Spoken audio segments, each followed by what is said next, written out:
రంగనాథస్వామి ఆలయ ఘాట్ను మంత్రి నారాయణ పరిశీలించారు. రానున్న 3 నెలల కాల పరిధిలో 52 డివిజన్లోని పినాకిని పార్క్ని పొట్టేపాలెం వరకు అభివృద్ధి పరిచి 45, 46, 48, 49 డివిజన్ ప్రజలకు అందుబాటులో తెచ్చే విధంగా చర్యలు చేపట్టడం జరుగుతుందని రాష్ట్ర పురపాలక పట్టణాభివృద్ధి శాఖ మంత్రి డాక్టర్ పొంగూరు నారాయణ తెలిపారు. శుక్రవారం రంగనాథస్వామి ఆలయంలో ప్రత్యేక పూజలు నిర్వహించిన అనంతరం ఘాట్ ఏర్పాట్లను పరిశీలించారు. అనంతరం విలేకరుల సమావేశంలో ఆయన మాట్లాడారు. టెంపుల్ అంటే ఎంతో పురాతనమైనది. దానికి యొక్క ఘాటు చాలా చిన్నది, యాక్చువల్గా ఎంతో కాలం ఉంటుంది. అయితే గతంలో నేను మంత్రిగా ఉన్నప్పుడు ఒక మంచి ఘాటు కట్టిండి ఈ యొక్క టెంపుల్కి జరిగే అనేక కార్యక్రమాలప్పుడు ఎక్కువ మంది వచ్చినప్పుడు ఇబ్బంది పడుతున్నారంటే ఒక మంచి ఘాటుని యాక్చువల్గా ప్లాన్ చేశాం.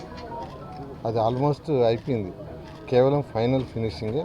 సరే, గత ప్రభుత్వం దాన్ని ఆపేసింది. మా మీద కోపంతో ప్రజల మీద కోపం చూపించారు. ఏదేమైనప్పటికీ ప్రభుత్వం వచ్చిన తర్వాత దాన్ని టేకప్ చేయాలని దాని మీద లాస్ట్ టైం ఇన్స్ట్రక్షన్ ఇచ్చాను. వాళ్ళు ఆ మెటీరియల్ ఇవాళ రేపు వస్తుందంట. అంటే ఏదైతే ఫినిషింగ్ చేసే మెటీరియల్ ఖచ్చితంగా ఈ యొక్క ఘాటుని రాబోయే 3 monthsలో, అంటే ఈ ఘాటు చేయాలంటే వాటర్ లెవెల్ కూడా చూసుకోవాలి. వర్క్ నీళ్ళలో కొంత వర్క్ చేయాలి. వాటర్ లెవెల్ తగ్గినప్పుడే చేయడానికి వీలవుతుంది పూర్తిగా. పై పార్ట్ అయితే చేయగలరు. ఖచ్చితంగా దీన్ని రాబోయే 3 నెలల్లో ఈ ఘాట్ని పూర్తి చేస్తామని నెల్లూరు ప్రజలకి తెలియజేస్తున్నాను.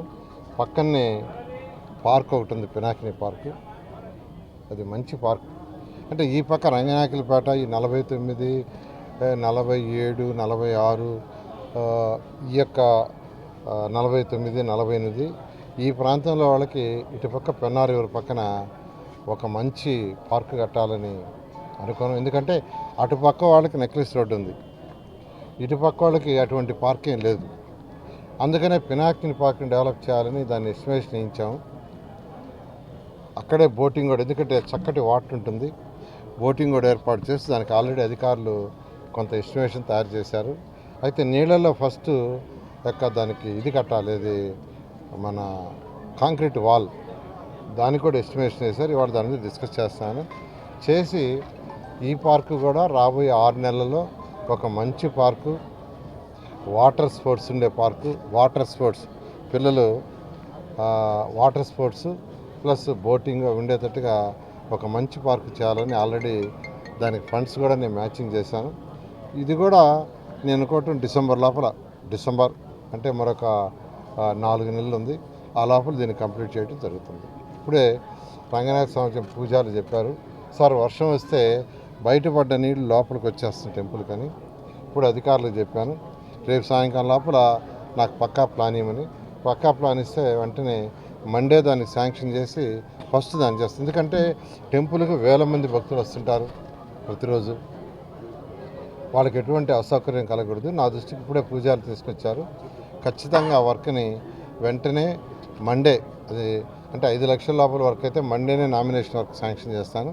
టెండర్ అయితే ఇమీడియట్గా టెండర్ పిలిచి దాన్ని టేకప్ చేయించడం జరుగుతుంది. ఈ విధంగా నెల్లూరులో ఏదైతే 2014-19లో టేకప్ చేసామో ఆ వర్క్స్ని కూడా టేకప్ చేయడానికి పూర్తి చేస్తాం. అండర్గ్రౌండ్ డ్రైనేజీ, డ్రింకింగ్ వాటర్కి 165 కోట్ల వరకు మిగిలిపోతే దాన్ని ఆపేశారు కదా ప్రభుత్వం. అయితే ఈ ప్రభుత్వం రాగానే డబ్బులు లేవు. అయినప్పటికీ ముఖ్యమంత్రి గారితో మాట్లాడి ఆ 165 కోట్లు కూడా శాంక్షన్ అయింది. నాకు నిన్నే దాన్ని శాంక్షన్ చేశామని చెప్పారు, ఢిల్లీకి పంపించారు.